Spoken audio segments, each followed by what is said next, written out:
Şimdi geliyor bugüne geldiğimiz zaman. Aynı 12 Eylül'de de zaten işte zorunlu din derslerinin konulması. 12 Eylül'de mesela 12 Eylül'de gene şeriatı ön plana getirmeye çaba harcıyorlar. Erbakan'ı özel olarak ordu getirdi. Parti kurdurttu. 12 Mart'ta Erbakan kaçmıştı. Suudi Arabistan'a kaçmıştı. Oradan İsviçre'ye gitmişti. İsviçre'den özel olarak getirdiler, parti kurdurttular. Anlatabildim mi? O 12 Eylül'de Evren en önemli şeriatçıydı. Şeriatın propagandasını yapıyordu. Türk ve İslam sentezinin baş müridiydi. Afganistan'daki şeriatın ayaklanmasını canı gönülden destekliyordu. Ziya vardı. Pakistan Ziya neydi? Ziya Onunla beraber Afganistan'daki şeriatçıları desteklemek için ittifak kurmuştu, blok kurmuştu. Şimdi geliyorlar bunlar. AKP'nin şahsında, AKP'nin bugünkü şahsında sözde şeriata karşı daha doğrusu şöyle bir şey oluyor herhalde hocam. Yani şeylerin her şeyin birbirine çorba haline gelmesi gibi. Aslında gerçekten şeriatçılığa karşı gerçekten sollu savunan kesim buna inanarak kimi zaman bu hareketin içine giriyor. Yani aslında şimdi orada yönlendirenler de baktığında iki klinç çatışmasında bir yönlendirme. Hemen peşine 1 Mayıs oldu mesela. 1 Mayıs'ta müthiş bir terör estirildi. Ama buna kimse şey yapmadı mesela. Çünkü ses çıkarmadı. Şunu yapıyor. Junta veya da generaller. Çeşitli demokratik hareketlerin sosyalist harekete doğru dönüşmemesinin önünü kesmeye çalışıyor. Bütün amacı bu. Bu amaç. 12 Mart'ta da bunu yaptı, 12 Eylül'de de bunu yaptı ve değiştirilmiş biçimleriyle bunları yapmaya çalışıyor. 27 Mayıs hareketinden sonra bir sol hareket fışkırdı. Şimdi generaller bunu biliyor. Yani bunu bir taraftan bunun önünü kesmek için ırkçılık yapıyor. Ulusalcılık yapıyor. Yani Türk milleti sloganından geçilmiyor. Yani daha doğrusu ne mutlu Türk'üm diyene diye hani bunu söylemeyen Türk düşmanıdır. Türk milletini dünyanın en büyük milleti haline getirdi. Ulan sen İttir misin? İttir Alman kapitalizme dayanıyordu. Sen hele kendini sömürgeciden kurtarmamışsın. Şimdi arkadaşlar sohbet çok güzel gidiyor ama ben çok kısa bir süremiz kaldı Yavuz Bey. Toparlarsanız bir cümleyle buyurun. Toparlıyorum. Şimdi bunun içinde çok güzel bir slogan atıldı. Ne şeriat ne darbe. Gerçekten demokrasi. Bu konuda da bir sürü insan etkilenmektedir. Ve yeniden Türkiye'de demokrasi mücadelesi gelişecek. Ve demokrasi mücadelesi geliştikçe sosyalist mücadelede bunun önderi haline gelecektir. Sevgili izleyiciler, biz yine bir şiirle devam etmek istiyoruz programımıza. Çok da az bir zamanımız kaldı. Yavaş yavaş da toparlamaya doğru gidiyoruz. Şimdi Edip Cansever'in çok güzel bir şiirini sizlerle paylaşmak istiyoruz. Gül kokuyorsun. Gül kokuyorsun. Bir de amansız, acımasız kokuyorsun. Gittikçe daha keskin kokuyorsun, daha yoğun. Dayanılmaz bir şey oluyorsun, biliyorsun.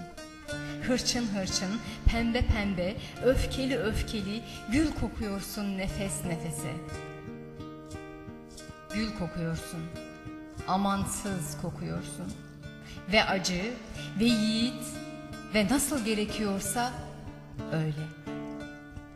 Sen koktukça düşümde görüyorum onu, düşümde, yani her yerde.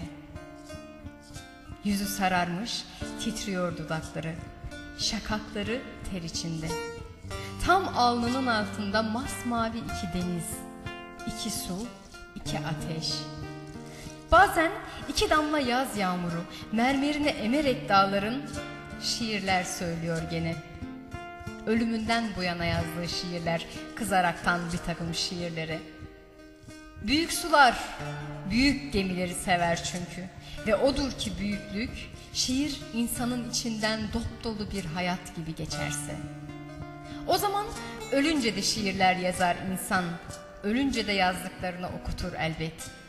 Ve senin böyle amansız gül koktuğun gibi yaşamanın her bir yerinde. Gül kokuyorsun, amansız kokuyorsun. Bu koku dünyayı tutacak neredeyse. Gül, gül diye bağıracak çocuklar bütün. Herkes hep birazdan gül. Ve her şeyin üstüne bir gül işlenecek. Saçların, alınların, göğüslerin üstüne, yüreklerin üstüne. Bembeyaz kemilerin, mezarsız ölülerin üstüne. kurumuş gözyaşlarının, titreyen kirpiklerin üstüne, kenetlenmiş çenelerin, ağarmış dudakların, unutulmuş çığlıkların üstüne. Kederlerin, yasların, sevinçlerin ve her şeyin üstüne bir gül işlenecek. Bir rüzgar, bir fırtına gibi esecek gül. Yıllarca esecek belki. Ve ansızın dünyamızı göreceğiz bir sabah. Göreceğiz ki biz dünyamızı gerçekten görmemişiz daha. Geceyi, gündüzü, yıldızları görmemişiz hiç. Tanışmaya komamışlar bizi güzelim dünyamızla. Öyleyse dostlar, bırakın bu yalnızlıkları. Bu umutsuzlukları bırakın kardeşler.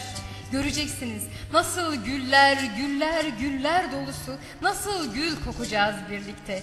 Amansız, acımasız kokacağız, dayanılmaz kokacağız nefes nefese.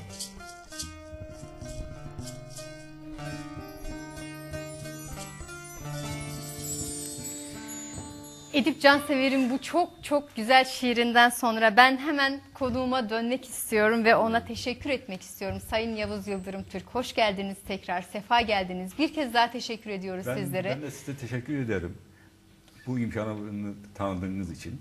Tabii ki daha vaktimiz daha konuşulacak o kadar çok şey var çok ki. Derinle değil de daha bir sürü konuyu anlatmak, Bir sürü açıklığa anı, getirmek bir yeterli. sürü Evet. sizin de söylemek Yani, istediğiniz şeyler vardı. Çok daha geniş boyutuyla konuşmak mümkün ama hani programımızın sınırları Sınırlar içerisinde oluyor. ancak bu kadar Ya bir konuşabiliriz. sürü şeyde kaldı ama genel olarak çok iyi bir program olduğunu Umarım iyi bir Teşekkür program ederim. olmuştur ve umarım izleyicilerimiz de ölümlerinin 25. yılında denizleri bu şekilde konuşmaktan, bu şekilde anmaktan memnun olmuşlardır. Tabii. Biz bütün arkadaşlarım adına idam edilişlerinin 25. yılında denizleri bir kez daha saygıyla selamladığımızı, saygıyla andığımızı belirtiyoruz.